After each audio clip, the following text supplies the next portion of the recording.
JBC भोजी चलती बढ़िया जगह देख चंदन पाखे चल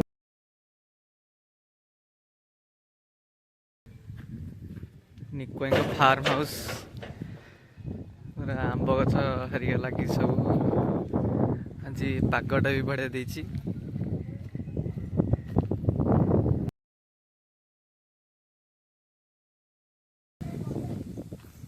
सब पिला पहुँच गले आउ किसी पिला आसुचंदी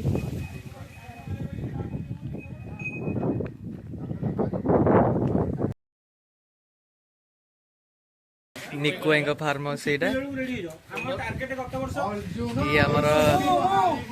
राम भाई आमर शाहरुख खान फैन गोविंद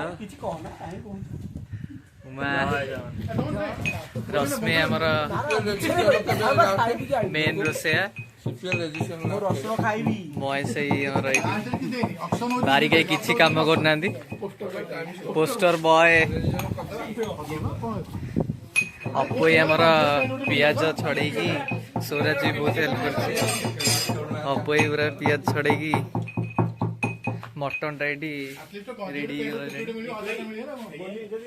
आउ अधा पिला आसुचंदी अधा पिला आसले भीतर गड़ा देखी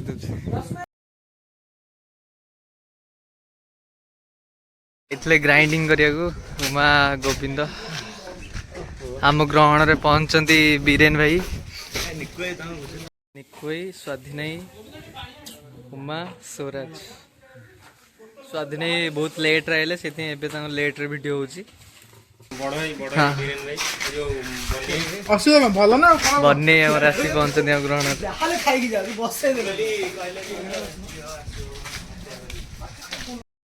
जेबीसी कैप्टेन ज्योति कौन कहे आज भोजी होची कौन कहतु टे आज गोटे बनभोजी आयोजन कराई जेबीसी तरफ समस्त सदस्य मैंने ये आसिक उपस्थित अच्छा भोजीर लास्ट मोमेंट गोटे खाया पिया स्टार्ट हो आउ कि समय खाया पिया स्टार्ट हो ये गोटे सप्ताह तो गोटे दिन एंजॉय करा था सब ये जेबीसी मेम्बर मैंने अच्छा समस्ते आसिक ये मैंने संडे दे गोटे बनभोजी टाइप गोटे आयोजन कराई जहाँ बहुत धन्यवाद महेश रश्मि आम रोसैया अच्छे वरिष्ठ रोसैया जहाँ समस्त टीम पिला से पहुँचते रोसे सब प्रति संडे आम कौटी ना कौटी गोटे आरेज हुए भोजीर एथर भी गोटे ये चंद्रगार गोटे आरेज हो भोजीटा बहुत भल आकार आयोजन कराई समस्ते खुशी आज आनंद खाई घर को आम जीवु कौन है आज रोसई आज आइटम है भल माने मटन गोटे और निकु आनी भल मटन गोटे आनी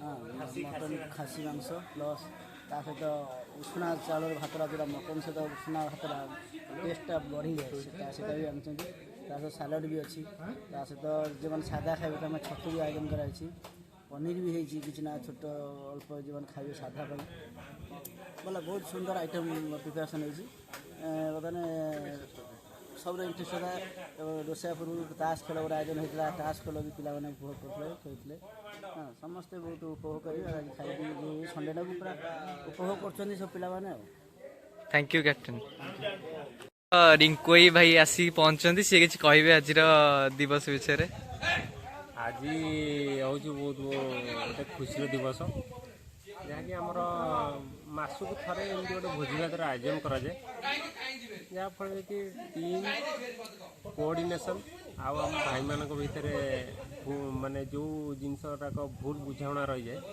ये आसिक मिसिक खाई बसिक ये सब जिनस खुशी माहौलटा जो अच्छी से सब जिनस को ये हेले आम जोड़ा जहाँकि भूल ठीक से सब जिनस को आम त्वरान्वित कर मोर थैंक यू भाई बबुल एम भोजीर स्पॉन्सर से कह चाहिए जेबीसी पिला बहुत भल जगह रही निकू धन्यवाद देवा पड़ो ये जगह बहुत सुटेबल जेबीसी जितक भोजी हम ये चंदका ये फार्म हाउस हम भोजी विषय महेश ये अच्छा उमा ये आमर भेज छतु रोसई कर ମହେଶ ଏଇଠି ଆମ ଗ୍ରହଣରେ ଅଛନ୍ତି। ସେ ଆଜିର ଭୋଜି ବିଷୟରେ କିଛି କହିବାକୁ ଚାହିଁବେ? ମୁଁ ଆମର ସାନ ଭାଇଟା ରୋଷେଇ କରୁଛି। ଜିନିଷ କ'ଣ ଆମର ଜେବିସିର ବିଷ୍ଣୁଜିତ ଅଛନ୍ତି। ବିଷ୍ଣୁଜିତ କିଏ ତୋର ଜାଣିଛ? ନା ଭାଇ। ଅରୁଣ ସାହୁ ଯିଏ ଜାଣିଛ ସିଏ ବିଷ୍ଣୁଜିତ। ଅରୁଣ ସାହୁ ଭାଇ କିଏ? ଅରୁଣ ସାହୁ ଅଛନ୍ତି। ଆଜ୍ଞା। ଅରୁଣ ସାହୁ ଆମର ନିଖିଲ ଗଣିକି ପଚାରିବ ଅରୁଣ ସାହୁ କିଏ? ଆମର ଏଇଠି ଆମ ଟିମ୍ର ବରିଷ୍ଠ ପ୍ଲେୟାର ଏଇଠି ଅଛନ୍ତି। ସେ କିଛି କହିବେ ଭୋଜି ବିଷୟରେ। ବନି ହ୍ୟାଲୋ ଏଭରିବଡି। ଆଜି ବହୁତ ଦିନ ପରେ ଆମର ଜିବିସିସି ତରଫରୁ ଗୋଟେ ଛୋଟିଆ ବଣଭୋଜିଟା ହେଇଛି, ଯେଉଁଟାରେ କି ଆମର ମଟନ୍ ହେଇଛି ସ୍ପେଶାଲ, ଆଉ ଛତୁ ବି ହେଇଛି। ଛତୁ କିନ୍ତୁ ମୁଁ ଖାଉନି। ଆଉ ସାଲାଡ଼ ବି ହେଇଛି। ସବୁ ସରିଗଲାଣି। ବହୁତ ଭଲ ଲାଗୁଛି ଏତେ ଦିନ ପରେ ଆମେ ସମସ୍ତେ ମିଶିକି ଏକାଠି ବସିକି ବୋଲି। ଆଉ ଏଇ କାର୍ଯ୍ୟକ୍ରମ ଯେମିତି ସବୁ 2-3 ମାସରେ ଥରେ ହଉ ବୋଲି ଜାରି ରଖୁ ବୋଲି ଆମେ ସମସ୍ତଙ୍କୁ ଚନ୍ଦକା ଫାର୍ମ ହାଉସଟା କରୁଛି। ଆଉ ଏଇ ଯେଉଁ ଚନ୍ଦକା ଯେଉଁ ପରିବେଶଟା ଆମର ବୁଝିଛି ନିକୁ ବହୁତ ଭଲ ଜାଗାରେ ବୁଝିଛି। ନଡ଼ିଆ ଗଛ ଗୋଟେ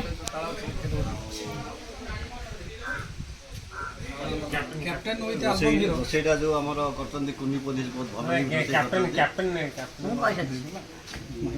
ଆମର ତ ଏଇସବୁ ବସିଛୁ ରୁଟି ସ୍ୱାଧୀନ ନିକୁ ମୁଁ ଅପୁ ଆଉ ରିଙ୍କୁ ସବୁ ତ ଏଇଠି ବସିକିରି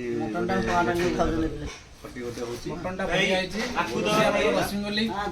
ଏମିତି ସବୁବେଳେ ମିଶିକି ଆମେ ସମସ୍ତେ ଏମିତି ଗୋଟେ ଭୋଜି ସବୁ 3 ମାସରେ 2 ମାସରେ କରୁ ବୋଲି। ଜେବିସି ଟିମ୍ର ଭୋଜିର ଭିଡ଼ିଓ ଆମେ ଏଇଠି ଏଣ୍ଡ କରୁଛୁ। ନେକ୍ସଟ ଦେଖା ହେବା ଆଉ ଗୋଟେ ଭିଡ଼ିଓରେ ଆଉ।